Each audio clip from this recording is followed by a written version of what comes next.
Now, what I'd like to give you is what I think are the 5 major pieces to the life puzzle. 5 major pieces to the life puzzle.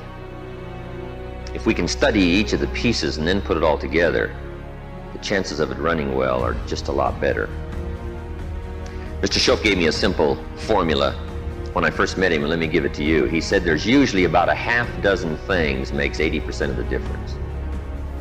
There's about a half dozen wealth things, about a half dozen health things that can give you the 80% solution to the problem. Then Mr. Shope said, be a student of those half dozen basic things. Pretty good advice. Success is not doing extraordinary things. Success is doing ordinary things extraordinarily well. So if you just learn to do it well, key things well, learn to speak well. Poor people can talk and rich people can talk. Looks like rich people talk better. Learning to speak is called survival. Learning to speak well is called success. So let me give you what I think are fundamental pieces to life, and we'll take it from there. Here's the first one. Philosophy. Philosophy, in very simple terms, is simply what you know. And what you know greatly affects how your life works out. We might also add, what you don't know greatly affects how your life works out. The idea you miss could be the missing number in trying to put the numbers in the lock. So, what you don't know will hurt you, to correct an old cliche. And to correct another one, ignorance is not bliss. It's important to know. It's important to get the information. Now, we do something very important with what we know. We weigh it.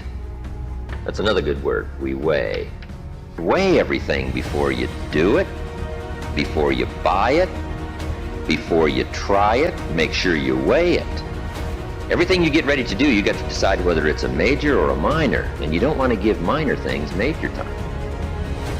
You don't want to give something insignificant significant amounts of your energy. So we simply use the phrase, weigh before you pay. Sophisticated people learn to weigh everything. And what we all need is a good set of mental scales to weigh everything. What if you got information and your mental scales were off and insignificant things to you were significant? Wouldn't that be a major handicap the rest of your life? When you weighed something, important things weighed unimportant. We would call that a great handicap.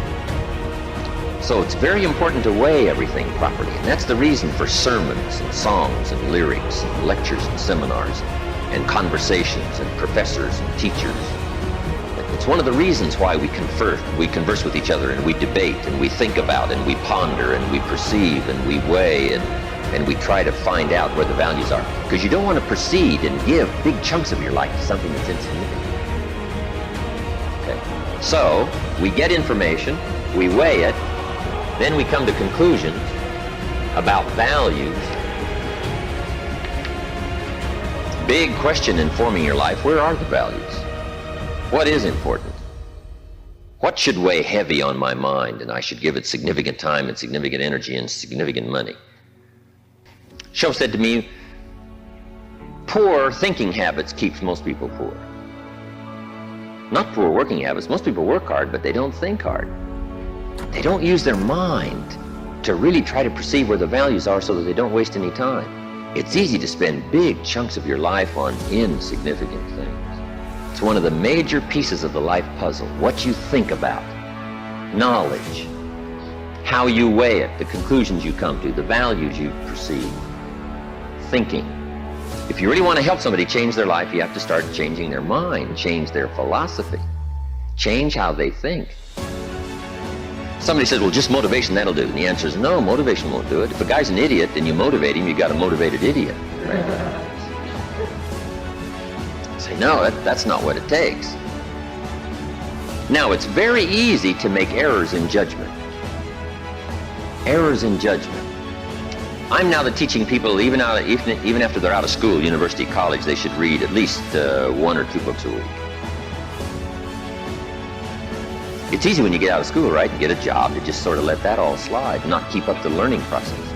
But if you don't keep up the learning process, a lot of values become fuzzy if you don't keep trying to perceive what's important, what's not important, and then start spending major effort on minor things.